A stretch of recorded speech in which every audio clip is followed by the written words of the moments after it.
Double, double, toil and trouble, all sound and fury, signifying nothing? From whence thou came, the land yonder, in noble Scotland, when men were treacherous and devious and evil. Just watched the tragedy of Macbeth, written for the screen and directed by Joel Cohen without brother Ethan. But his wife, Frances McDormand, plays Lady Macbeth. She does a fine turn, I must say. The English language is something that is spoken by many people in the world today, but in very different forms. In America, we speak American English. It's a very different form of English than spoken in the native land where it originated, back in England, Scotland, Wales, and even in Ireland. And the people there today still speak the language with a beauty and an eloquence that's far lost here in the New World. But the motion picture, The Tragedy of Macbeth, on the big screen in beautiful cinematic, can't get the word out here, cinematic black and white. It's lustrous, just impeccably filmed. And it should have been in black and white because it gives us this feeling, the tragedy of Macbeth, that we are in a theater, that we are watching a play being performed. And yet we have a bird's eye view.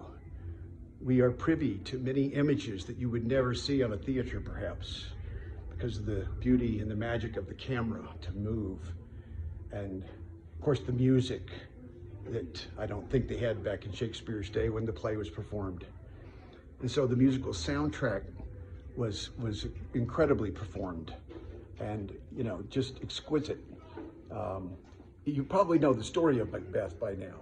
Everyone, 400 years later, you have to know the basic story. If you don't, then maybe you'll be surprised by the story.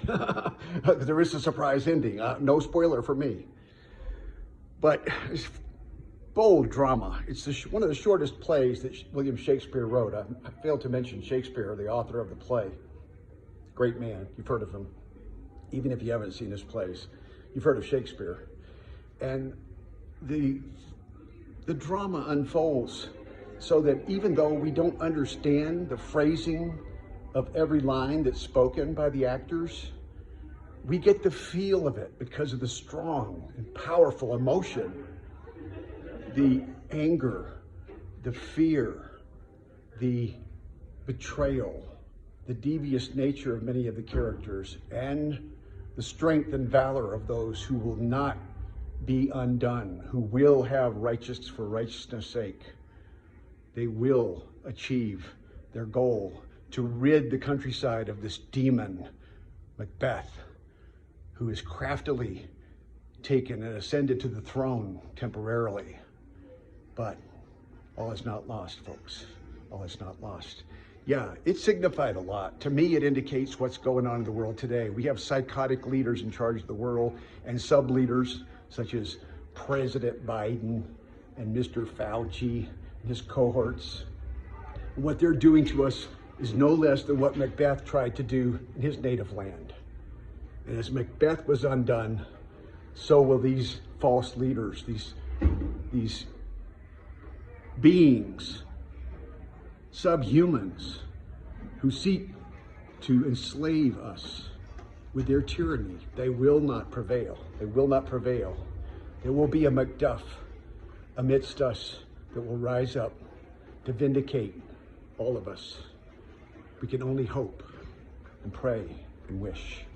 So with that, on that note, I bid you a fond adieu and recommend you see the motion picture, The Tragedy of Macbeth. You will not regret it.